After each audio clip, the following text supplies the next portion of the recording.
بسم اللہ الرحمن الرحیم وَأُحِلَّتْ لَكُمْ الْأَنْعَامُ،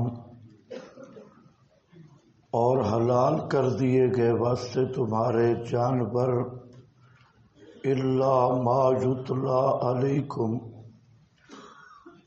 مگر وہ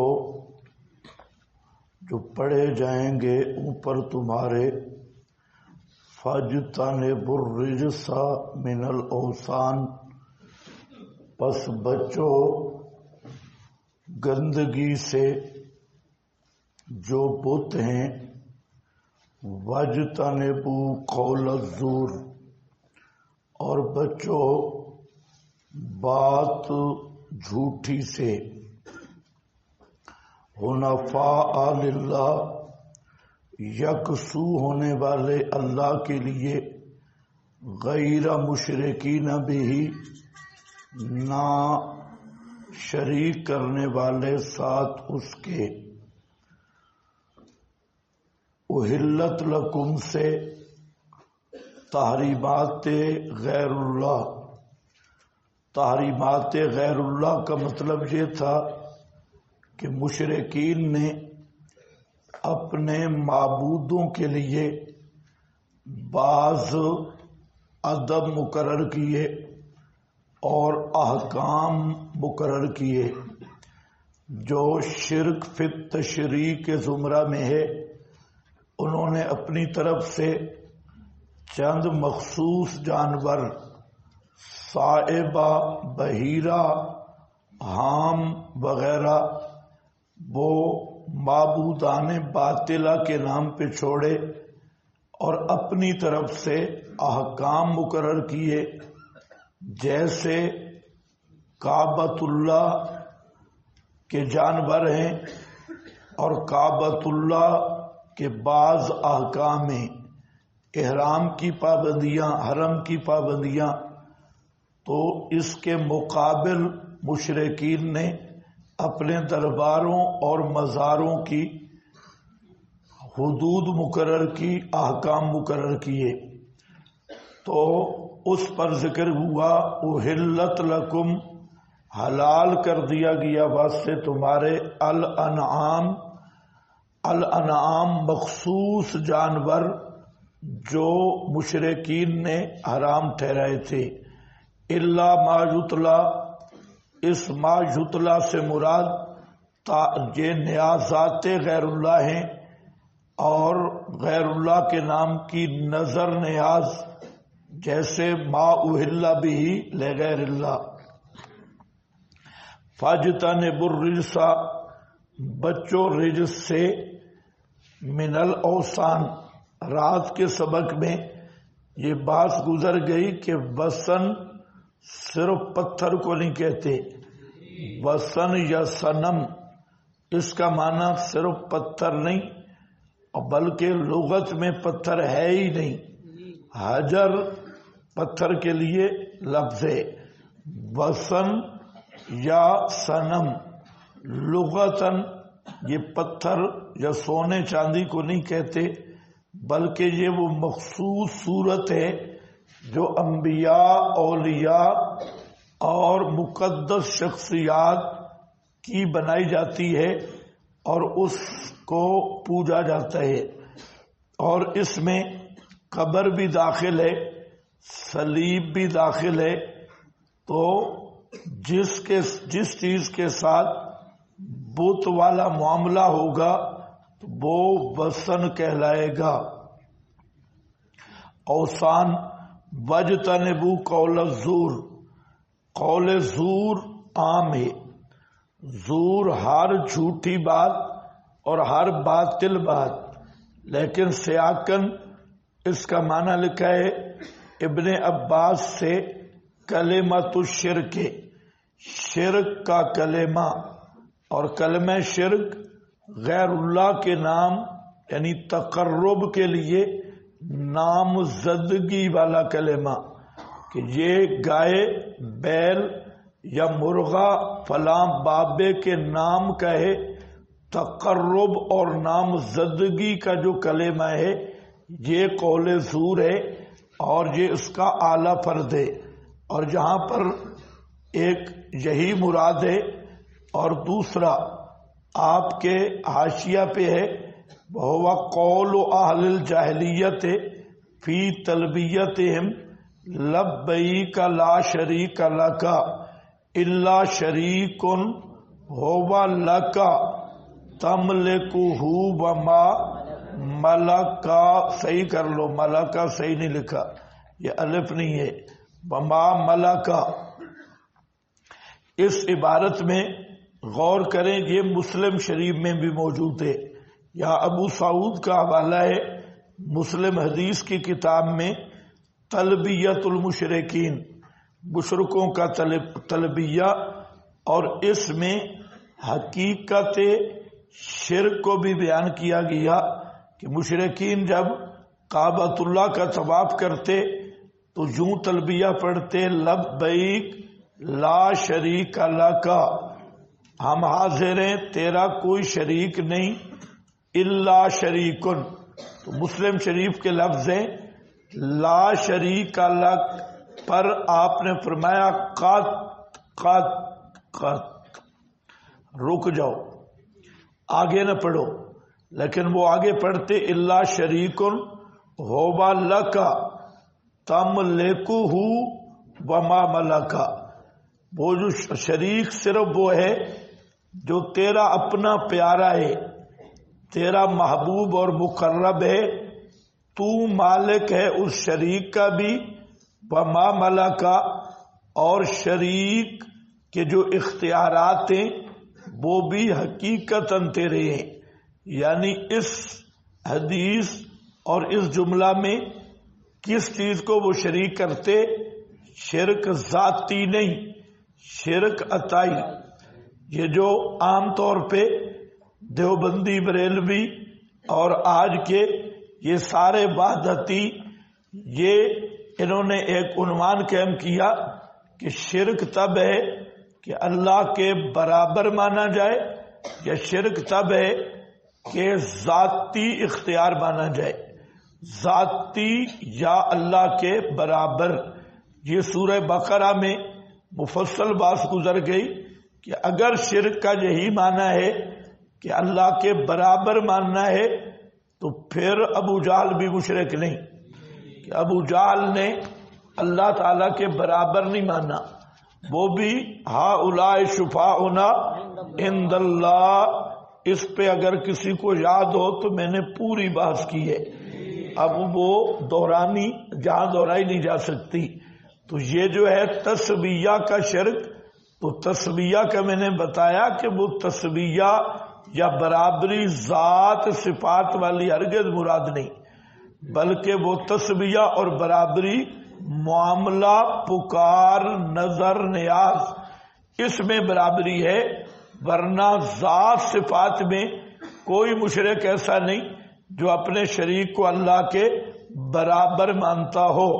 یا اسی طرح دوسرا جو بہانہ ہے کہ جب تک ذاتی طور پہ اختیارات نہ مانے شرک نہیں ہوگا، تو ابو جہل بھی عطائی کا قائل تھا، ذاتی کا قائل ابو جہل بھی نہیں تھا۔ تو ہم کہتے ہیں شرک کی ایسی تعریف کرو جس میں ابو جہل مشرک ثابت ہو اور موجودہ قبر پرست یہ مباحث ثابت ہو۔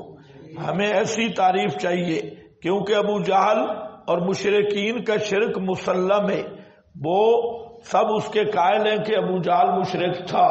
تو ہم کہتے ہیں کہ جو وکلاء ہیں مشرکین کے اور تعویلیں کرتے ہیں ان سے بھی اور مشرکین سے بھی، کہ ایسی تعریف بتا دو جس میں مکہ والا مشرک ثابت ہو اور تم مباحث ثابت ہو۔ یہ آسان سی بات ہے۔ اسی طرح بریلی مشرک ثابت ہو اور للڑ مباحث ثابت ہو، بس اتنی بات ہے کہ کوئی ہمیں بتا دے کہ کس بنیاد پر مکہ والے مشرک تھے، آیا وہ بنیاد قبر پرست رضا خانیوں میں ہے یا نہیں۔ اور پھر اگلی پارٹی سے پوچھو کہ اگر رضاخانی مشرک ہے تو کیا وہ بنیاد لڑڑوں میں ہے یا نہیں؟ تو یہ تم نے کیسی تلویز کی کہ شرک کے معنی بدلے ذاتی عطائی پہ، اور پھر ایک ہی وجہ جس وجہ سے رضاخانی کا شرک ہے وہ وجہ کیا ہے؟ یہی تصرف ما فوق الاسباب، استمداد ما فوق الاسباب۔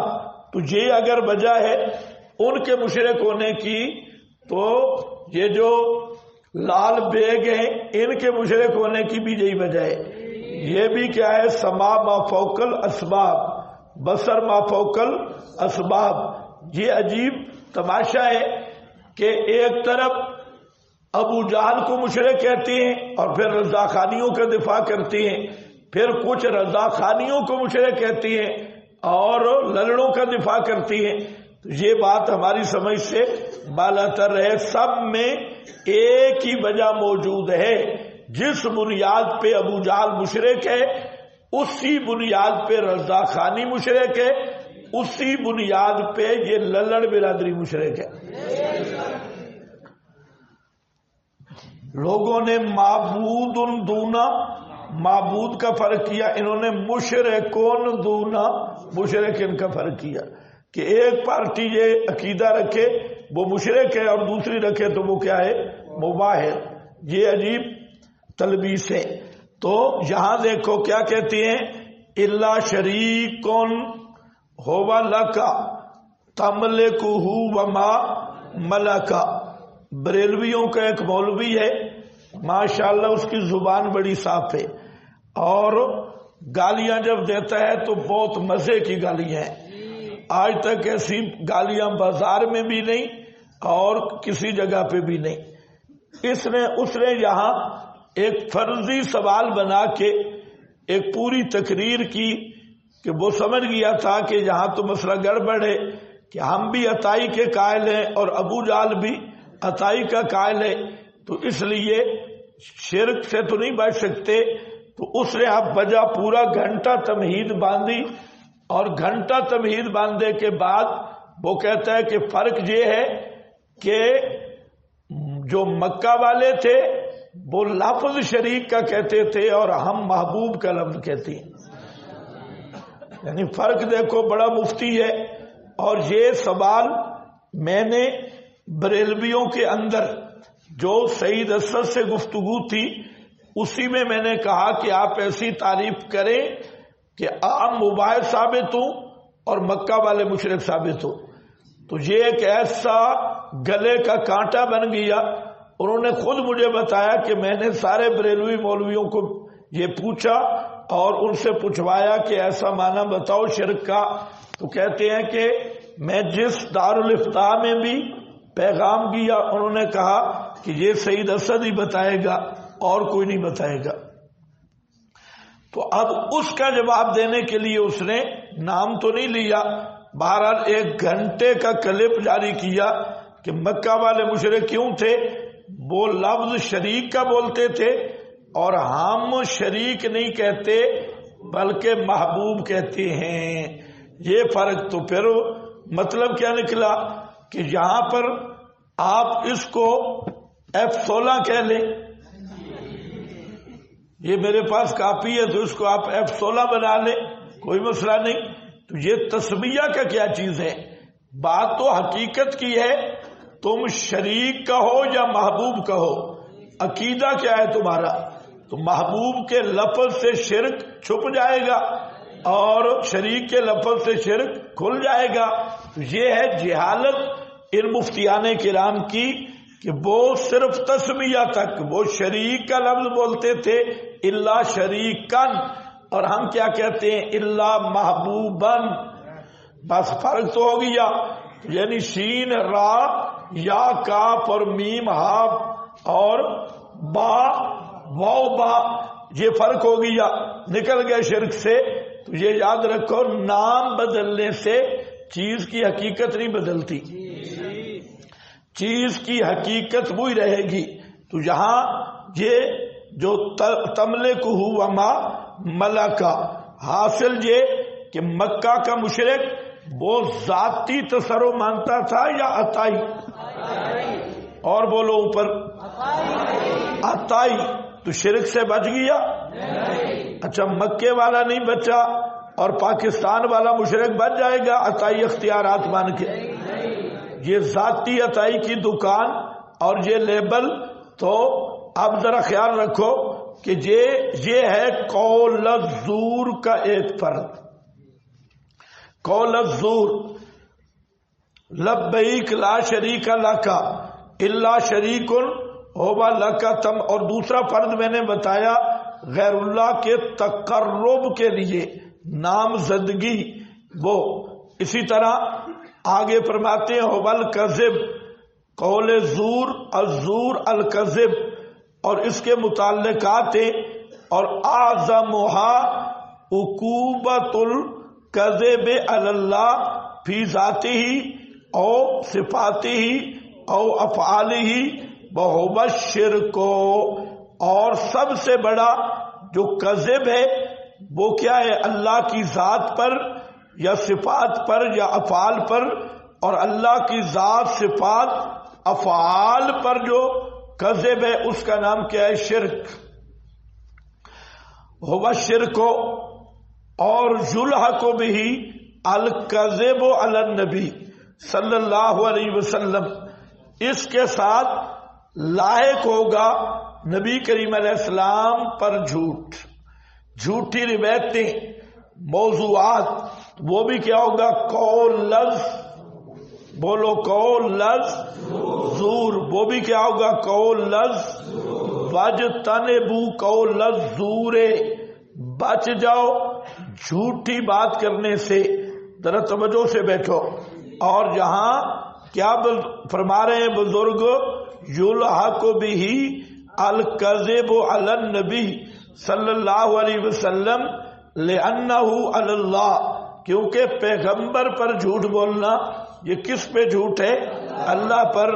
اذ بکلامہ یتکلم، اس لیے کہ پیغمبر بکلامہ یتکلم، اللہ کے کلام کے ساتھ بولتا ہے.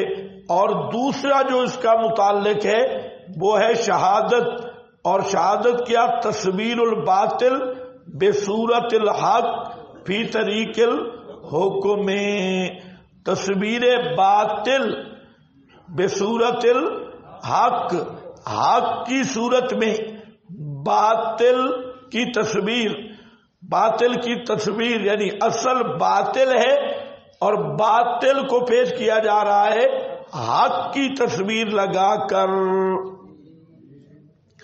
وفی طریق الحکم، بلہذا عظم النبی صلی اللہ علیہ وسلم امرہا فذکر الکبائر فقال الاشراک باللہ وشہادت الزور.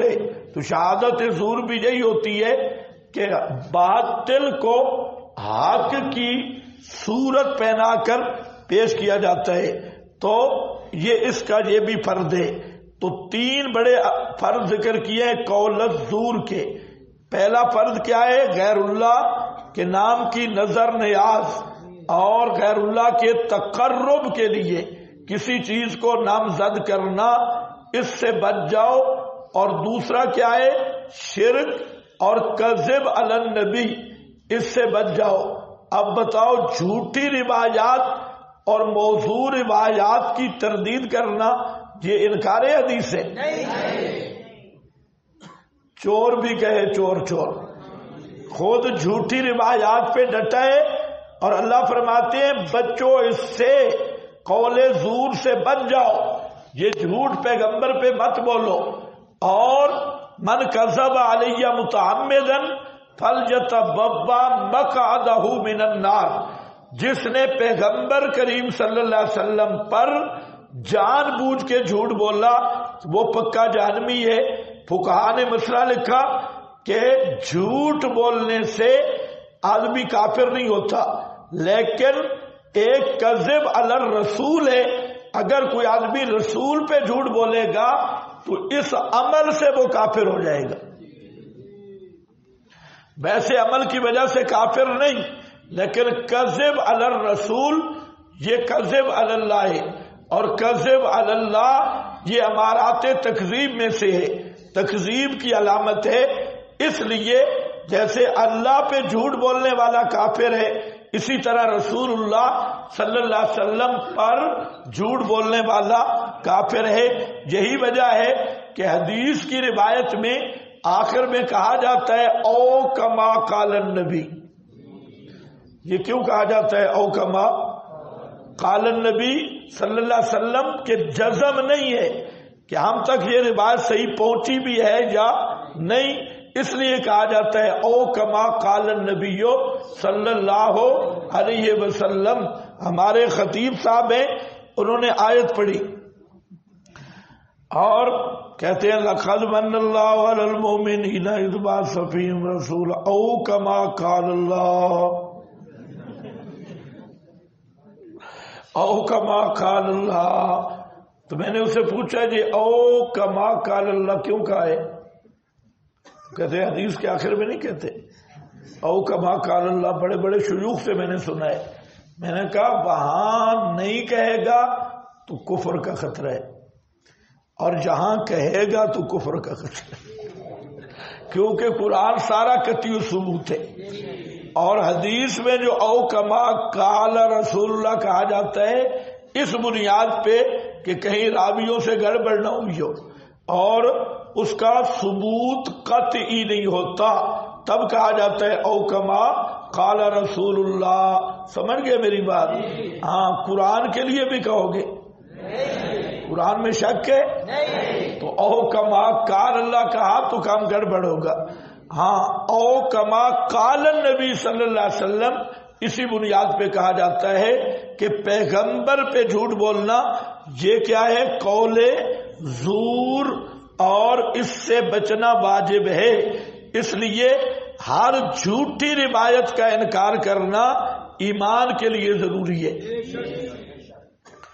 لوگوں کی بالکل الٹی سوچ ہے، ہونا تو یہ چاہیے احتیاط پھر روایت، کہ جب حدیث پیش کرو تو اس میں احتیاط ہو، لیکن یہ ایسی شیطان نے پٹی پڑھائی کہ ہر موضوع اور ضعیف روایت کو کندھا دینے کے لیے مولوی تیار ہے کہ اس کی کوئی نہ کوئی تعویل کرو اور اس کو کسی نہ کسی جتنا بڑا جھوٹ ہو اس کو ثابت کرنے کی کوشش کرو، اور یہ نہیں سمجھتا کہ یہ پیغمبر کی عظمت اور مقام کے بھی خلاف ہے، اور پیغمبر کا سب سے بڑی محبت اور سب سے بڑی آپ کے ساتھ وفاداری جھوٹوں کی نسبت کو توڑنا ہے، اور آپ کا یہ دفاع ہے۔